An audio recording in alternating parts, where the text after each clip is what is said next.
Hello, everyone, and welcome to our podcast on Energy Movement platform. My name is Elvira, and today I'm very happy to have Steve Markin with me here on our podcast. Hi, Steve. How are you? Hello, I'm happy to be here, Dr. Rakova. Thank you. Today we have a very interesting guest because Steve was doing research for some years, and he developed a system that can save a lot of energy, a lot of compressed air on the demand side. Demand side is the side that is usually like overlooked, and today we're gonna get to know this about this project. So, Steve, could you please tell me how did this project come about?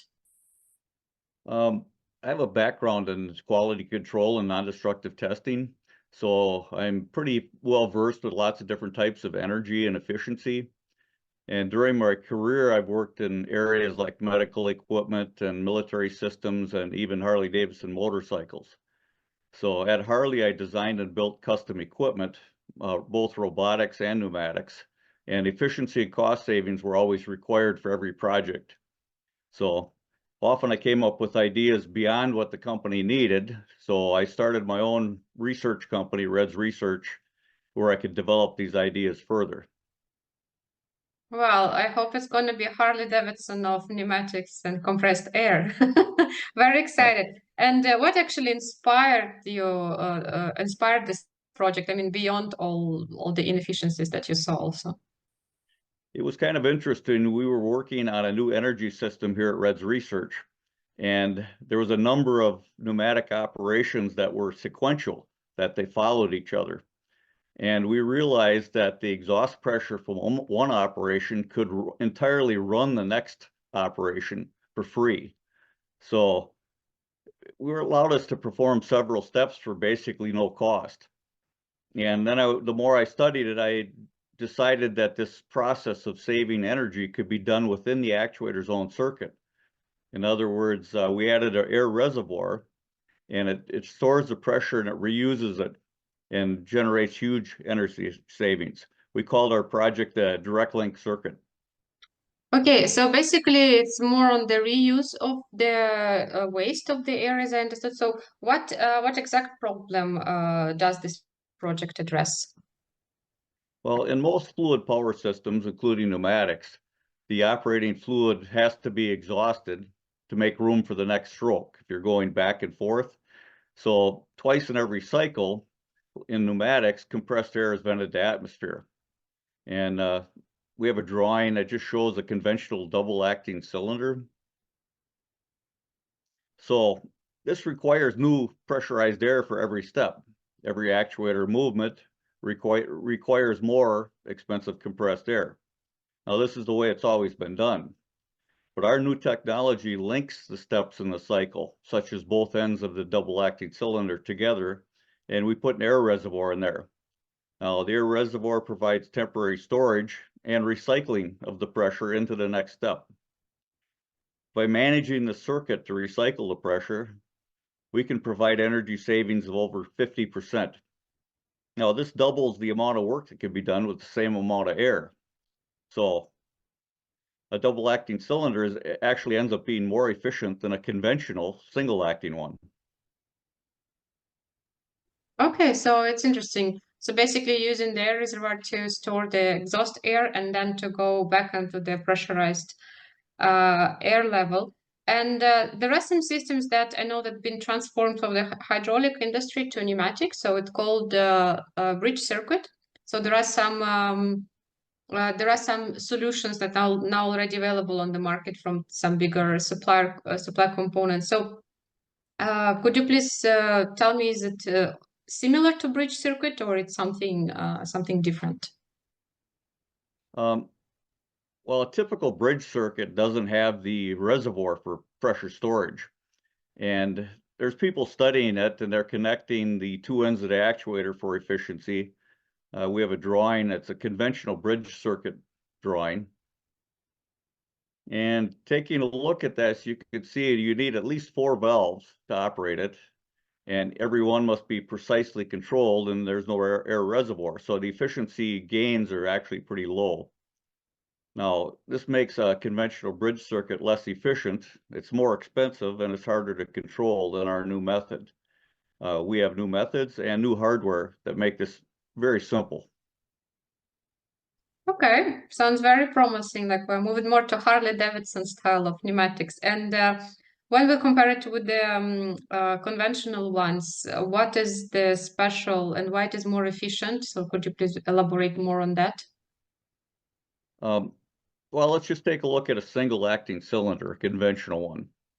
The pressure provided for one travel in direction, and the next operation is provided by a mechanical spring when the original pressure is exhausted.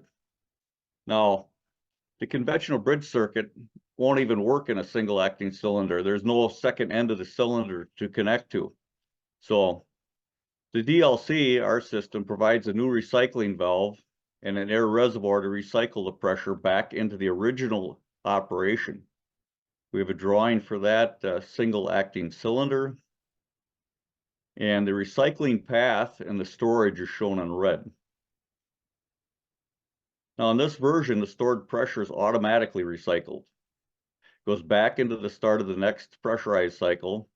It gathers the pressure during the retract stroke. So it basically continues to use the same pressure for the same stroke. Now on single acting cylinders, our testing shows this improves efficiency by over 30%. And how exactly this new valve works? Could you please elaborate on this more? Still looking at the drawing that we had there before for the single acting cylinder, we designed a sequential control valve, or SCV. It's a 4-way, 3-position valve. It automatically collects and disperses the available pressure as it shifts through the middle. So the middle is what we call the recycling position. It collects and disperses the recycled pressure, and it's connected directly to the air reservoir. Now, this design only provides one port on the actuator side, which allows it to be directly connected to the actuator. This reduces cycle times, and we could also add a maintenance safety shutoff at this point. Of course, all these SCV valves are controlled by conventional means like solenoids, pilots, and we could also include features such as timing, latching, or proportional designs. This simplifies the amount of extra things you need in the circuit to control the speed. Now, in circuits that already have a lower pressure setting for one side for efficiency reasons, the DLC will provide even greater energy savings. And does it also work for a double acting cylinder? So could you please tell us? Yes, it becomes more complicated, but I mean, we have to we need to have the system also for double acting. we have a double acting drawing for this. And in this double acting application, we use 2 of our patented valves, and the air reservoir is connected directly between them. Now, having a valve at each cylinder end allows you to control and program the system loads, travel speed, and you get the highest efficiency this way. Now, the way this works is both ends in the air reservoir are simultaneously connected at the start of recycling. So basically, you're connecting the high pressure end, the pressure with no end, and then the air reservoir in between the two. Now, at pressure equalization, the pressure vents. This allows the actuator travel using only the recycled pressure. Now, the process takes milliseconds, and the valves are mounted at the cylinder end, so it's often faster than a conventional circuit. Of course, there's more than one way to program this application, but the majority are going to use the highest efficiency mode, which is using one stroke to completely power the next stroke. Now, this results in efficiency gains of 50% over conventional circuits. Okay, and how else is the recycled pressure used? Are there any other ways for that? Well, the next step in our cycle, we use the available recycling pressure to also pre-charge the following operation. So this adds even more efficiency, because in many systems, the cylinder stops before it bottoms out and travel in one or both directions. Now, this leaves voids that must be filled with new pressure in every conventional system. These voids will now be filled or pre-charged by the recycling process. And like any system, one of our DLC valve circuits can run numerous actuators, such as 4 cylinders clamping a sheet. Now, all 4 cylinders are run by one DLC system, but the air reservoir must be sized to match the volume of all 4 cylinders for the best energy savings. Okay, so I understand it also depends on the type of the application, but I still see that it provides, it can provide also high force and also energy saving. So why is it so? The energy savings are really high in what we're doing because we have a theory, it's called sharing is good. And this affects the efficiency of the air reservoir. If you look at the system a little more deeply, you can actually you retain 60% of the main system pressure when you're recycling. Now, this is possible because at system setup, the air reservoir is pre-charged once to roughly 30% of the main system pressure. We call this the base pressure. And after the initial charge, it never drops below this number. Now, the reason it never drops to zero, it can only share half of its pressure with the cylinder in any one recycling operation. So the benefit is that the recycled pressure is always gathered and added on top of the base pressure. For example, in a system with 90 psi or 6.2 bar, roughly 30 psi or 2 bar will be the base pressure. And this rises to over 4 bar during recycling. So this means the recycling operation has over 60% of the force of the main system pressure at the start of every recycling operation. Now, the high available force provides a great boost to get the load moving. That's basically what you need in pneumatics. Once it's moving, it tries to continue to move. So for circuits requiring full pressure, or you want to speed up the cycle time or whatever, you can turn the main pressure on whenever you want after the recycling pressure is used. And can it be used for existing circuits, or it's only the new installation? Like, can we modify existing circuits and install your? The first 2 examples we showed for the single and double acting cylinders were basically replacing the valves, conventional valves. So as an alternative, we have also designed a new valve that's called a retrofit valve. And it's just simply added to the circuit and provides the recycling. We have a drawing for this. It's titled the retrofit valve.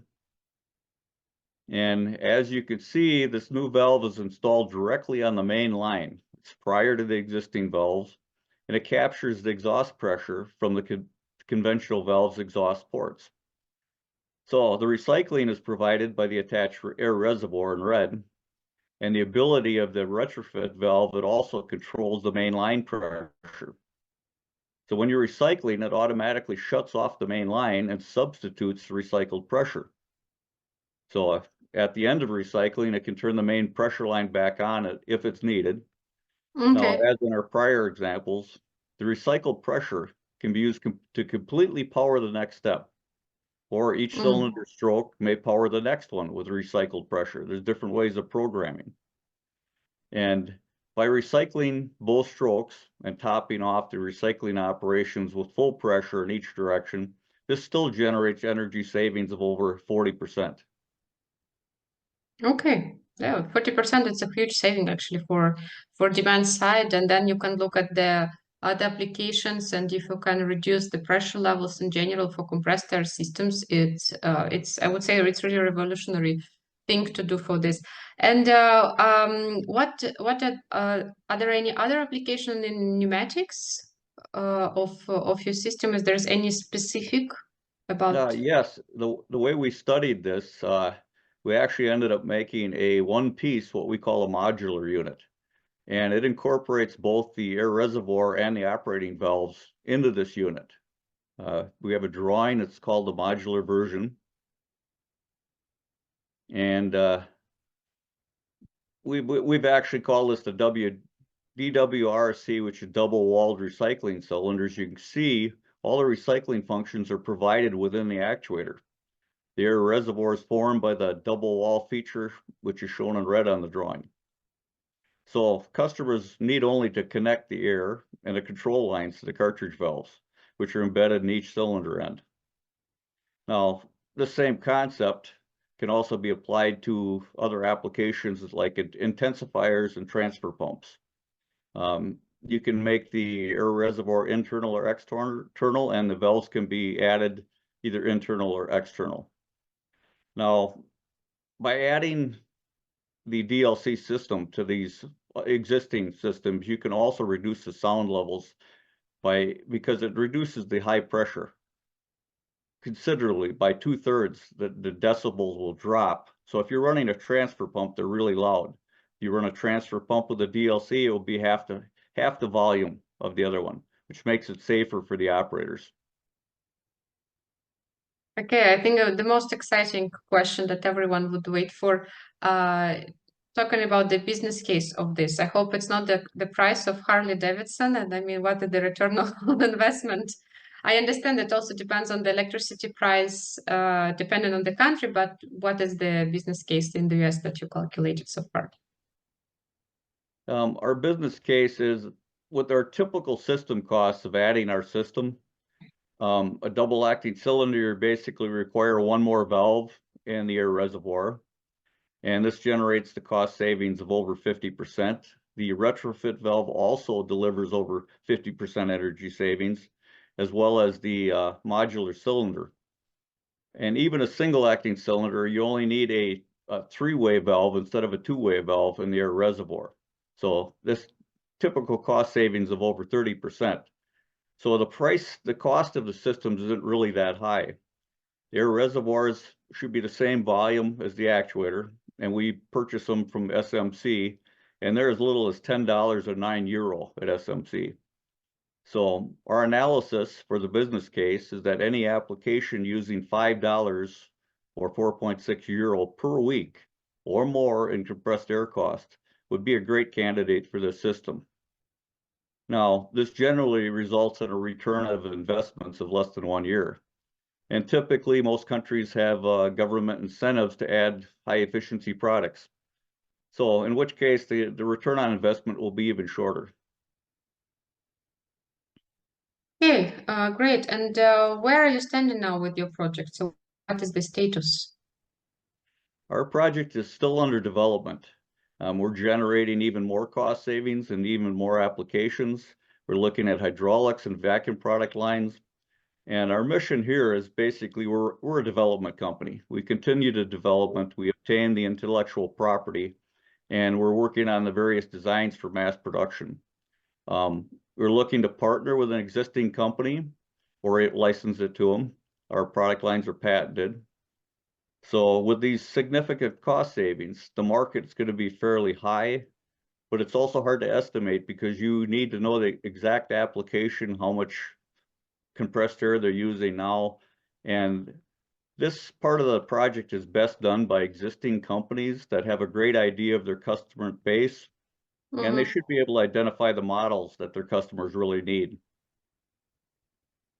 And what goals have you set now for your endeavor? Well, our long-term goals are we have many markets for these, and the more we look, the more applications we find. So we're trying to take the research and development end of it and get that completely done ahead of time. One of the biggest needs we have is for education. When I tell people you can save 50%, they don't believe it. So we need to educate the customers, marketing, engineering. Everyone needs to be informed on how these systems work and how much money they save. Even your sales and service personnel, they'll need training, and they have to be able to provide the customer service and be able to adjust this for the highest efficiency for every customer. So our biggest problem right now is we can't sell or use what no one realizes is even possible. For example, until today, no one knew that these energy savings were even possible. Just imagine the future of this technology. Saves money and time worldwide. Now, our deepest thanks to you, Dr. Rakova, and your website, Directin. They've been vital support for our research and development efforts. we're not expert in the field and you are, so I'm going to turn it over to you and explain what DirectIn does and what you can do for other people, including research and development people. Yes, thank you so much, Steve. I think it's a really great project. So what we're looking, it's to educate, again, end users, educate also customers, and to show that those savings are possible, and to show also various energy saving solutions. Because pneumatic technology, and compressed air in general is considered a little bit like old-fashioned, and things were developed 40, 50 years ago. And now we need to even more. I mean, if we look at standard cylinders, if we look at the standard cycles, circuits, and unfortunately, it's been just translated from hydraulics without taking into account the compression, without taking account the expansion, thermodynamic calculation, and things like this. And this is why a lot of people come from the hydraulic world, and this is why it is hard to comprehend what you actually can use by reusing exhaust air. And this is, I think, what you're doing. It's really great, and we hope that you can find people that are interested in the implementation. And well, we also will implement your solution into our EasyCast software, where everyone can access it and calculate and see how it can impact their systems. So thank you so much, and I wish you a lot of luck with your project. So it's really amazing work, and I hope to see it very, very soon implemented in the industrial floor. Okay, thanks a lot for your help, Dr. Rakova. And if people have need more information, they can contact me at the link on the screen or on the end of the discussion. And don't be afraid to use DirectIn's guidance and what they do, because they're the best in the business. So yeah, we validated our calculations with tests and things. So thank you. Nice Thank you so meeting you. much, Steve. Thank you. Bye.